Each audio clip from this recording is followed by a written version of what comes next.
Сәлеметсіздер ме оқушылар?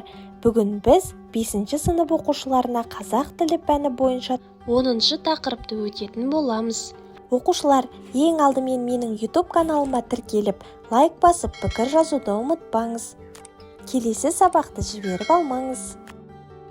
Оқушылар, бүгін біз асыл тастар деген тақырыппен танысамыз. Тасымал. Біз бұл сабақта асыл тастар және олардың қасиетімен, сөздерді тасымалдау тәсілдерімен танысамыз. Қандай сөздерде және қандай жағдайларда тасымалдау әдісі қолданылатыны туралы білетін боламыз. Бірінші тапсырма, мәтінді оқыңдар.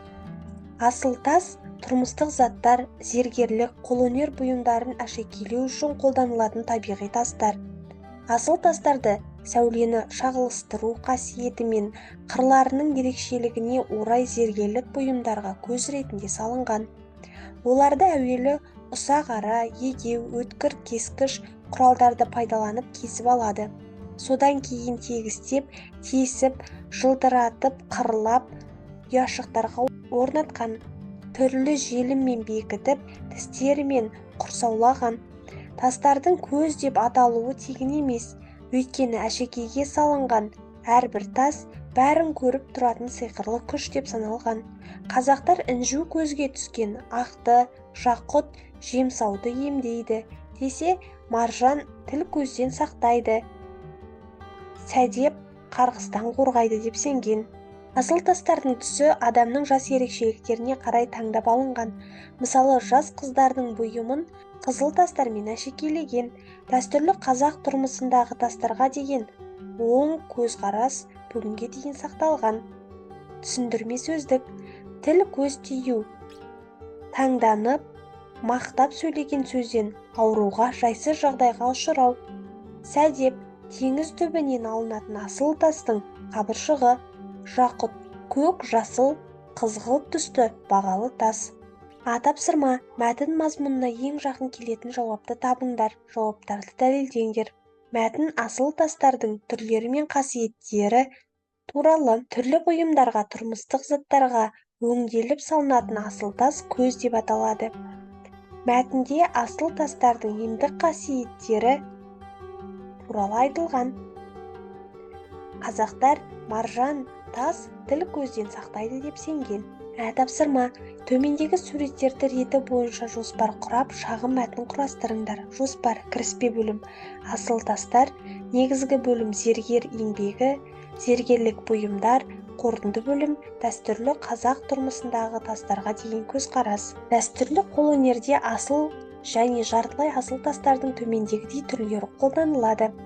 Айтас, жақұт, жарқырауық, ақық, лағыл, қыстас, інжу, маржан, дүрмаржан, ләйліктас, гаухар, мәрмар, беріктас, жұмсақ, көріктас, құбылтас, сутас, седеп, көктас, меруерт, зұбаржат, асфар, опал, березинемесе, көктас, санбадат, зүмірт, тасмоншақ, зертас және тағы да басқа. Егер алуан түрлі сәндік бұйымдар мен әшекей заттарды, сақина, сырға, білезік, қаптырма тағы да басқа алтынмен аптап, күміспен күптеп, зерлеп, ажарын сәнін кіргізіп, айшықтап жасауы, дәстүрлі қазақ қоғамында зергер жасайтын бұйымдардың дені қазір механикалық әдіспен шығарылады. Алайда зергер жасаған дара бұйымдар өз құндылығын жоғалтқан жоқ. Әдетте таза асыл металдардан зергерлік бұйымдар жасалмайды. Оларға қажетті механикалық қасиеттер дарытып, тиісті түс алу үшін түрлі металдар қосады. Мәселен, алтынның күміс және мыспен қорытпасын, кемде палладиймен, кадминмен, никельмен, мырышпен қорытпасын, күміспен, платинаның мыспен қорытпасын, палладийдің күміспен және никельмен қорытпасын үстемелейді. Қорытпадағы асыл металдың құрамы оның сынамасын айқындайды. Көптеген елдерде сынамалы белгілеудің метрлік жүйесі қабылданған. Ол бойынша сынама қорытпаның 1000 салмақтық бірлігіндегі асыл металдың бөлшек санымен белгіленеді.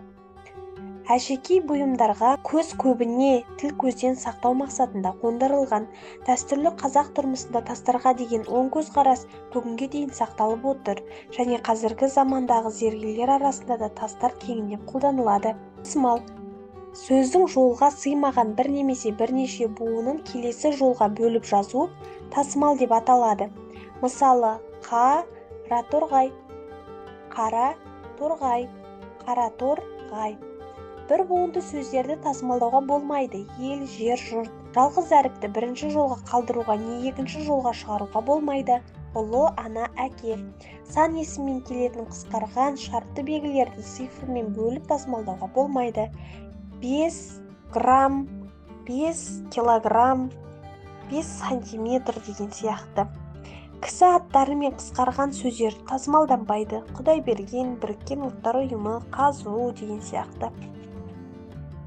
Есте сақтаңдар, аю, сия, ұя, қия сөздеріндегі я, ю әріптері тасымалданбайды. Сөз ішінде дауыстылардан кейін келген у, и дыбыстары келесі буынның бірінші әріпі болады. Қауын, қайық, бастауыш.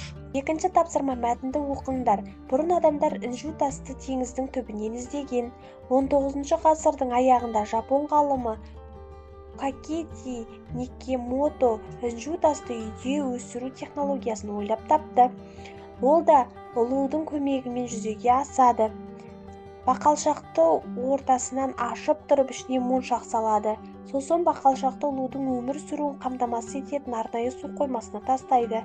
Бір түйір теңіз інжуін өсіру үшін 3 жыл қажет. Інжу тас шамамен 150 жыл сақталады. Содан кейін қарая бастайды. Табиғи інжу мен жасанды інжуді салмағына қарай ажыратады.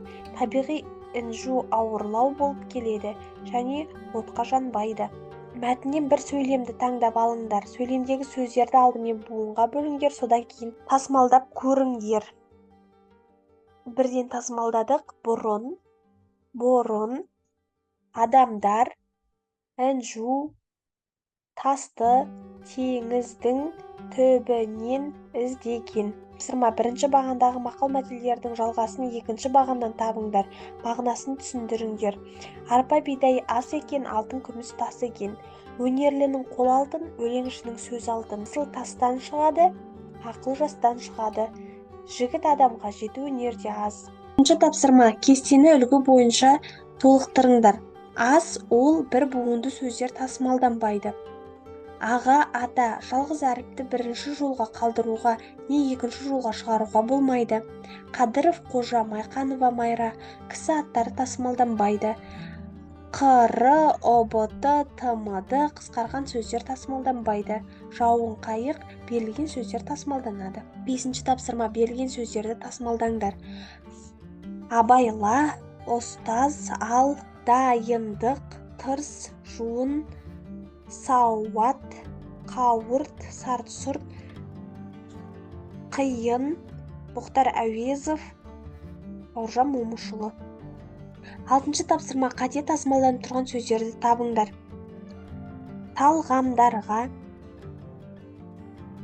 әдемі, сия, Қазақстан Республикасы, Арманов, нан, алма, ұлт, кілт, ереже, тымыды, сабақ, Үсен, 21 ғасыр. Оқушылар мұқият боламыз. Қысқарған сөздер бұл жерде тымыды, Қазақстан Республикасы деген сөздер тасымалдауға болмайтын сөздер. Сонымен қатар сия, нан, ұлт, кілт деген сөздер тасымалданбайды.